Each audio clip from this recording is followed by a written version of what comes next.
Hi Jen, nice to see you. Hello. Looks lovely out in your garden. It is. It's a bit chilly, but it's blue skies. Last time I saw you was in your garden with the very first fire school you ever did. So how's fire school going now?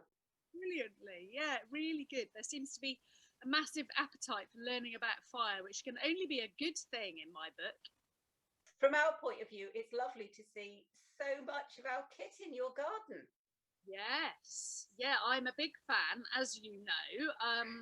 Lots of it. And it seems to be really popular. Actually, that kind of open fire kind of cookery seems to be the thing people want to learn about most, rather than shut lid sort of stuff. They want to be able to see the fire, and it be really sort of visceral and right in front of you. So There's something definitely more shared about open flames.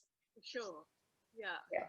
Have you got a favourite bit of our kit? The thing that I probably use the most is one of your chappers, because you can just sort of chuck anything on it. You just fling it over the fire and do pancakes or flatbreads or fried eggs, or that. And actually, the other one is I've got a big prospector pan that I do paella in over the fire.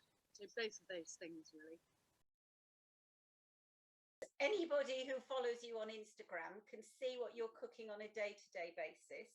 Can you remember back to the very first thing you ever cooked? I can. And my mum always tells me about this. When I was about 4, me and my brother got up at dawn, as you do. We went down into the kitchen and we made kind of melted chocolate, kind of cornflake cakes. And left chaos. Mum and Dad were asleep. Left chaos in the kitchen. But then we took them outside and set up a little stall on the main road outside and sold them to passers-by. You cook meat, you cook veg, you cook fish, you cook so many things. Your books cover such a range of amazing food. But is there anything that you absolutely wouldn't eat, even if you were starving on a desert island? I don't like oysters. I think they're disgusting. It's not very grown up of me, is it? Or very cool, but I think they're like snot, salty snot. Over lockdown, you just seem to have been so busy. You've done so much on Instagram.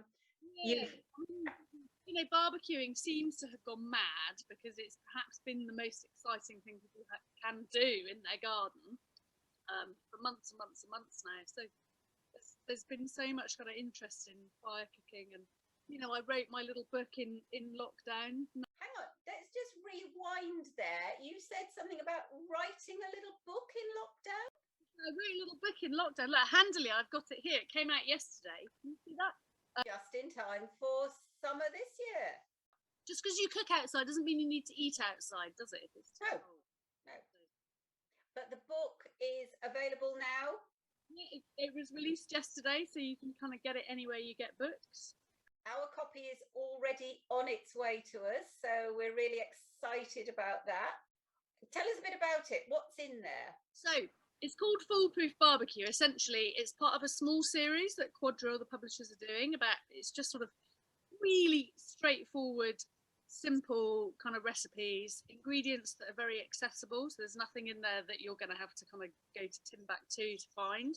Colourful, bright, drawing inspiration from all over the world, like kind of busts the myth that it has to be tricky or complicated or some unachievable, because actually, as I always say at fire school, actually it's really just about the fire. Once you've mastered the fire and you understand how fire works, it's just cooking, like cooking on your hob or in your oven, or God forbid on your induction hob. But it's like it's just cooking. So you really need to feel confident about the fire and the heat and how to control the heat. So hopefully I'd like to get more people feeling confident about cooking with fire. Well, if they buy the book, they go onto your website and find the fire school courses, we should get the whole world educated on cooking the Genevieve way. Everyone we've spoken to who's been on a fire school course has had the best time. So really, really nice, very kind of relaxed atmosphere, and we just all cook cook together, and I think you learn by doing, don't you? So it's very hands-on, and we just work together, small group of 8, we just work together to make a big feast, and we sit down and share it. And along that kind of journey during the day, you know, people learn about how fire works and how to control the heat. That's what it boils down to. And I can't wait for us to actually sit around a fire with you for real again. It's coming. We're going to have a good summer, I'm sure. We are. So until we actually get to see you round a fire, we'll say cheerio for now. See you soon. Thanks so much, Jen.